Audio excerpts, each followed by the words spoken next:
Welcome back, Money Coven. You're listening to MakeHer, the self-directed investing education podcast breaking down complex stock market topics from her perspective. We're your hosts. I'm Jessica Inskip, the resident finance expert, CNBC regular, and had the coolest career milestone this past week as I was a guest on Mad Money with the infamous Jim Cramer. Please tell the coven if you press the buttons. Oh, at least 7. There's a video out there, and Jim is incredibly kind for having me. So great to work with. Was awesome. It's like a kid at Disneyland. Or seeing Taylor Swift for the first time. This is the best. The electric one. Electric versus electric. How much fun? I've always wanted to hit these buttons. Well, they're all yours, and let's not forget, this is where you are. Oh, and I'm Jessie Dana-Wee, the beginning investor here on the learning and earning journey with you, asking all the clarifying questions and steering us far away from financial jargon land. And today, we're unraveling the mysteries of what's happening in the economy with another stock market update ritual, where we'll break down the past and read the tea leaves to prepare you better for navigating the market and hopefully conjure up some profits. Definitely owed you that. Left a blank space.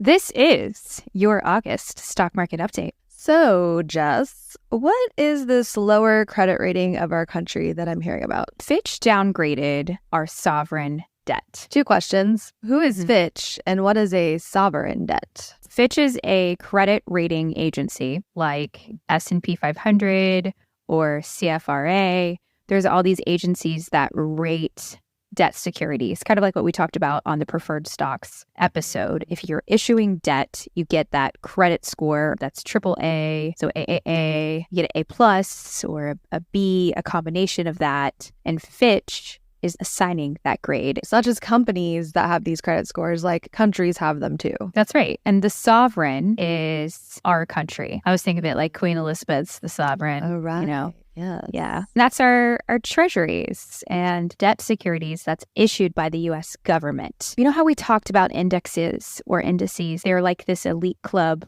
with requirements. And if you don't meet those requirements, you're kicked out. Right. If you're kicked out, that means you're sold out of the index. And if there's a lot of selling, it makes things go down. The market is a function of supply and demand. If there's more buyers than sellers, it will go up. If there's more sellers than buyers, it will go down. There are some indices or indexes or even portfolios that have those elite requirements for debt within that methodology. And so the fear was if there was a downgrade, there would be forced selling. But since 2011 and since March of 2023, when they had the debt ceiling standoff, there was actually some changes put in place to prevent that, which is why I think the market just kind of shrugged it off and said, cool, whatever. We just care about earnings. The market feels the same way we all feel about aliens right now, is what you're saying. Basically, yeah. That's cool. Give us something more.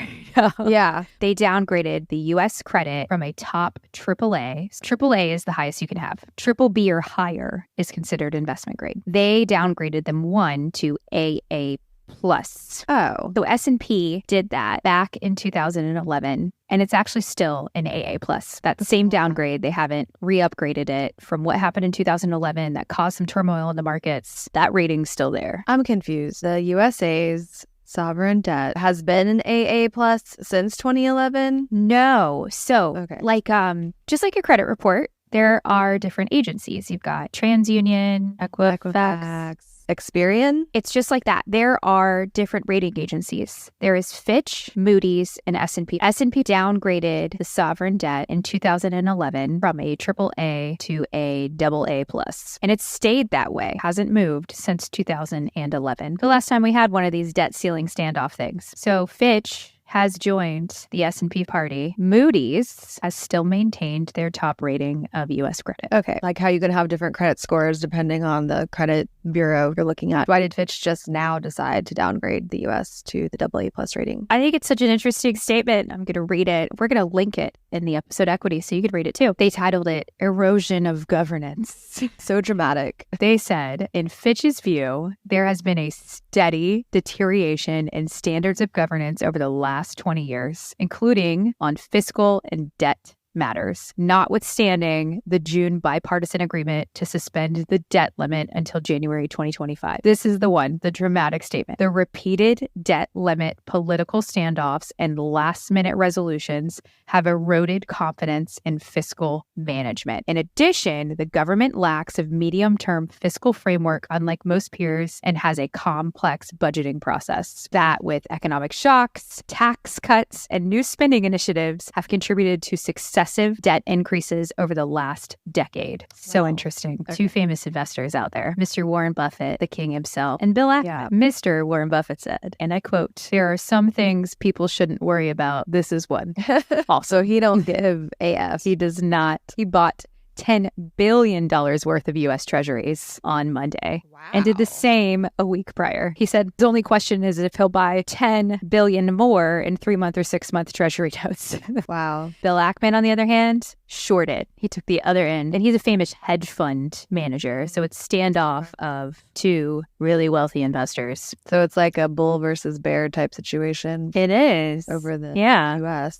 But Ackman gave some rationale. He said he feels that it's all about inflation. He thinks it's going to be higher now than the market even thinks, even though there's signs it's coming down within the data, like that it's going to come back like 1970s style. He talks about how there's higher defense costs, which is true. There is a big energy transition. That's expensive. And deglobalization. And then this is the kicker. The greater bargaining power of workers. Oh, You know, Warren Buffett's the greatest investor of all time. he's the only one Actually, I've ever Buffett. heard about. Yeah. Nothing can shock us anymore. There's aliens. No one cares. The U.S. gets their downgrading to a AA+. Market doesn't care. You know, it makes sense though. Resilient consumer is the word that's used on the market constantly. You're right. Not much shakes that resilient selective consumer. The market's forward looking right now because the hot topic is inflation. If some piece of data comes in that would make the Fed raise interest rates more, that will hurt the consumer. And so the market will go down. And are we seeing inflation coming down? Well, we are going to know next week. But yes, we Next are. week. Next week is when CPI and PPI comes out. What's CPI and PPI? So CPI is the Consumer Price Index. This is the measures of inflation. And there's a lot of other economic events. So what you're looking at is an economic calendar. Just like earnings is that report card of how a stock is doing, which we need to talk about. Everything centered around the consumer. How is the credit situation? How are small businesses doing? How are wholesale inventories? Are people putting in mortgage applications? And CPI is a really important one because that's what measures inflation. It's the Consumer Price Index, which is just like a mutual fund, is a basket full of securities. This is a basket full of goods and services, meaning what your rent costs, your food, energy, what it costs for shelter, gassing up your car. Services is travel and leisure. This is coming down, and that's trending in the right direction. So that means our groceries are starting to come down a little bit. Our rent is hopefully going to be coming down. Right. So next week is the CPI numbers coming out. So if the number goes down lower, that means things That's are getting good. better. Okay. You want inflation to be 2% year over year. We're at 3%. That's not bad. We're at 9%. So we're getting, yeah. So much better. There is a difference in CPI versus PPI. So CPI is consumer, that's people. PPI is producer prices. Businesses that are producing goods and services. Right. Like think wholesalers. Oh, okay. This one is coming down considerably. Does PPI and CPI normally kind of coincide together? They're both trending down. It's just, is that being passed on? This helps inform us of how the stock market's performing. It does. The big topic and the big macro headwind or issue is inflation. The Fed doesn't care what the stock market does. They care that inflation comes down. They have a 2% target goal. They want inflation at 2%. They'll do whatever it takes to get it there. And they want to do that without killing the consumer. But in order to get it to 2%, they have to get the consumer to stop spending. If you're willing to pay higher prices, they will. But that's stopped. And we saw that in earnings. And that's why you pay attention to earnings. So it's all just this incoming data. And that's really what's happening in the month of August. And the theme that we're probably going to continuously talk about. We use CPI and PPI to see the actual numbers. CPI is from the consumer perspective. PPI is from the producer perspective. So you can utilize all of this data from different perspectives because diverse perspectives is how you solve a problem. But Mr. Chair Fed Powell is the one that's going to say, I'm going to raise interest rates. I'm going to make the economy a little sicker because that will make them better in the long run. I see. Like when you get a flu shot. Right. So the interest rates started raising in the first place as a response to things not recovering from COVID, like the economy. That's right. Okay. Super, So it was the super economy, high like COVID, inflation. like really hurt our economy. Things like were getting out of hand. So the Fed came in and was like, okay, we got to start raising interest rates to try to like balance this out somehow or get things back to normal. Yeah, well- Pre-COVID normal. So during COVID, they said, oh, inflation is transitory was the word, meaning it was just going to resolve itself because China was shut down. We get a lot of our stuff from China. If you can't, then Right. the cost to produce stuff. People that left the workforce didn't come back. So that created a tighter labor supply. So really, my personal opinion is that we have been in a record amount of low interest rates, and that caused growth too fast, if that makes sense. Okay. Like we should have never been at this low interest rate for this long. I see. So it's probably true that like interest rates won't be low like that again for a long time. The mortgage, like I always go back to mortgages, but they were so low. It was like 3% or something. And that's like probably not going to happen. It's possible. Unless something crazy happens. If something breaks, they'll absolutely cut interest rates. Or if they get inflation down to their target rate, they may cut it too. It's possible. The market projects a cut. Well, we should probably talk about earnings season. Yeah, the market has been going up consistently because of this better than anticipated earnings. We're in earnings season, and earnings season is your report card for your stock. It's your quarterly job review. You set goals with your employer. You had some expectations. You see if you met or exceeded those expectations. There is consistent data. We measure earnings by the S&P 500. How many of those 500 securities have reported? As of today, August 4th, 422. So like this is the end of it, basically. Consumer discretionary is the one that is leading the way. 83% of the consumer discretionary stocks that have reported are above their earnings estimates. And that's a huge What does number. discretionary mean? That's actually led by Amazon. Tesla is considered discretionary too, but discretionary is like clothing. It's things that you don't need, but you want. It's definitely Okay. things. Are we talking about stocks? Yep, anything that falls in that sector. When I'm looking at earnings, we would look at it like a funnel approach. So you're looking at your goals. It's, okay, how did your team do or your department? When you're looking at the 11 sectors, it's how did each team do in that department? And then if you look at each individual stock, it's how did each person do? Sometimes we'll go into the person if there's like one person that carries the weight of the team, which is Apple and Microsoft and Amazon. Right. Mm-hmm. There is always that person that carries the weight, it gets you to Yeah. your goals. Basically, out of everything that's reported, 84% have reported earnings. So 422 of the 500, 79% have beat earnings. 79% Wow. have beat earnings. Mm-hmm. That's a lot, right? That's so much. What do we call it? Consumer discretionary. Consumer discretionary. Yep. That led the way with 83%. Staples did at 88. So that's your Procter & Gamble, your toothpaste, stuff like that. Healthcare had the highest at 92% due to higher prices. That's a concern because that one was due to higher prices. The others were more for better operating efficiencies, automation and stuff Okay. like that, which is great. Yeah. And then information technology always leads the way with a beat, 91%. Wow. Crazy. Basically, we have most of the numbers in for earnings season for this quarter. Things are surprisingly up, right? Despite Mhm. like all the other things going on with the economy. So what does that tell us about where we're going? From an earnings perspective, they'll give us forward-looking guidance, positive revisions or negative revisions. Those come in constantly from analysts, though. So are they going to continue to have better than anticipated earnings? Analyst recommendations, they move the market, meaning like Amazon had a record Prime Day. Analysts are going to adjust expectations and say, we expect them now to have higher earnings. Amazon will then go up in price. Then they report their earnings. They do better than that. They'll go up even more, which they did. Okay. Even though some of these stocks of the S&P 500 are surprisingly up higher than expected with inflation and everything, they're being projected in some cases to continue to go higher. Yes.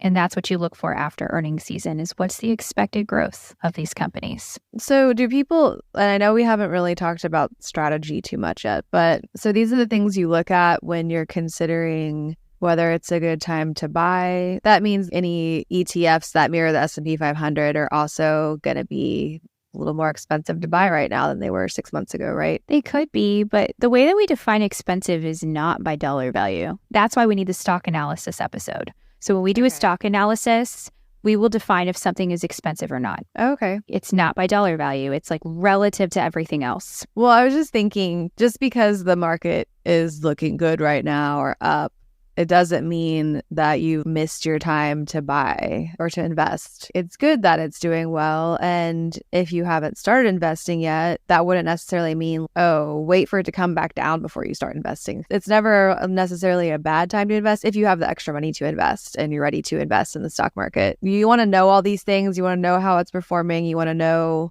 how the economy and how the consumers affect everything. But it's still okay to invest when things are up because we're doing it for the long term anyway. Things are up now. They go up and down all the time. You could always keep investing like each month, whatever money you're able to. And then maybe when things go down and if you have the extra money, you could always invest a little bit more because you know things like the S&P 500 go down, but then they do come back up at some point, right? Yeah, it's time in the market is much more important than the amount that you have invested. And that is something that her first 100K says, and she says it right. And then I will stop talking. Yeah. What should our listeners take away from the market update? It's a roller coaster, and there are certain things that affect that roller coaster. If you just want to understand the mechanics of it, this is really important to know. We're still missing the business cycle. That's where we would talk about where we are in the cycle, and just certain sectors perform better. And that's where you do portfolio allocation. There's S&P 500 weighting recommendations where it'd say be overweight in tech, be overweight in consumer discretionary, be underweight here. And you could model that. So there's an analyst for everything. Yeah. But if you want to know how things work and what moves the market or why it's going up so much, and in order to understand if something will perform better than something else, you have to understand all of this. Right. Okay. We call that alpha. So beta is the benchmark. Alpha is outperforming it. Real girls know how to handle stocks. That's what I'm putting on our merch. That is the takeaway. So this is an understanding episode, but it's going to help you pick stocks. Makes sense. Yeah. Now it's all coming together. It's like when we thought the consumer. you're using all this data to conjure up and understand what consumers are going to do. Which leads me to a little bit more data that we should talk about. Our last market update, we talked about the jobs market, too many job openings, not enough people, automation, those things. In order to measure what's happening with those job openings and if that investment thesis is working, so here is reassessing our investment thesis, is looking at the labor market. Is productivity increasing? Is hours worked decreasing? Are more people participating in the labor force? Did that 50 plus come back? Are they still retired? Are there more job openings? Where are those job openings? All of that labor market data came out this past week. What was it telling us? So it's still what we call a red hot labor market. We're looking for it to cool down, but we still want unemployment to remain low. So unemployment still was low. It did cool off because less jobs were added than before. There still was 187,000 jobs added, but it wasn't as much. There were less layoffs. Healthcare was the biggest growing sector, and this is where everything goes together. Healthcare, since that was the largest growing sector within the services industry, or overall within this labor market report, that was also the best performing earnings sector. Think about that for a moment. We should put a puzzle together. If you have more jobs, like if we were to hire a bunch of people for this podcast, that means we're growing. We could afford it. So if you see jobs in a certain sector or a certain company, that's a sign of health. They're expanding, they're growing, and that's happening in healthcare. That supports our other investment thesis, which is a aging population. Oh, right. But you said healthcare prices are also going up. They are. That's why they had higher earnings. Is that because they're paying their people more? That's part of it because that's a really tight labor market right there. It's the healthcare workers. Yeah, interesting. It was the top 3 industries with the highest job growth for the last month. Healthcare was in there. So if you wanted to invest in healthcare in the stock market, I'm assuming there are ETFs and mutual funds and things for that sector. Yeah, you can go to a screener to find individual securities, or there are ETFs for every single sector. Cool. Last data point, I want to talk about Swiftonomics, and I'm gonna because it's actually really relevant. It is very relevant. So what I'm physically, personally looking for in the CPI and the PPI data is the services inflation. That's what we're calling super sticky, meaning it just won't go down. People are still traveling. People are buying flights. People are getting hotel rooms. And I really think that's because of a culmination of things. It was Right. Bay, my Beehive girls out there. And it was Taylor Swift with her Eras tour. Two icons. I have a ton of friends that say, you know what? I want to experience this and this is my savings and I'm going to spend it. Oh, I just And talked that's to fine. someone the other night who's flying to multiple Beyonce concerts, like around. So, so that Taylor Swift tour just ended, right? Domestically. So she's actually going to do 3 more in Florida. Even Fed Powell said it himself. That is contributing to inflation. He talked about Swiftonomics. He sure did. Wow. He sure Did he did. say that word? Who's coining that term? I don't know who coined that term. I did should coin, have. however, Swiftle stimulus. She gave everybody $100,000 bonus. Right. That was our Swiftle stimulus into the economy. So that might continue to help us see some improvements in consumer discretionary spending, Probably. perhaps. Yes. What we want to see is hotel prices going down, airline tickets going down, sticky services inflation coming down, and that will be reflected in CPI because that also has categories too. So those are what you're looking for to understand what's going to happen with the market. It all boils down to, is the consumer okay? Do they have a job?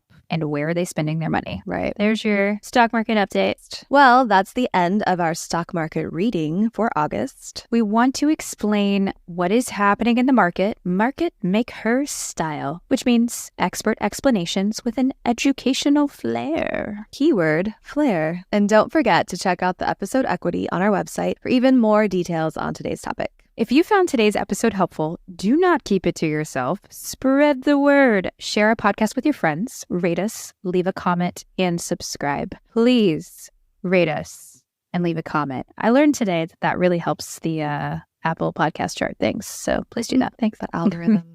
Goddesses. Yes, your feedback fuels our mission to financially empower everyone. So until next time, keep investing, keep learning, and keep breaking those barriers.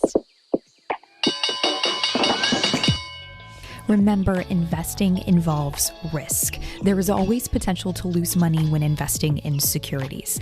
MakeHer provides educational content and resources for informational purposes only. We are not registered financial advisors. For more information, visit marketmakeherpodcast.com.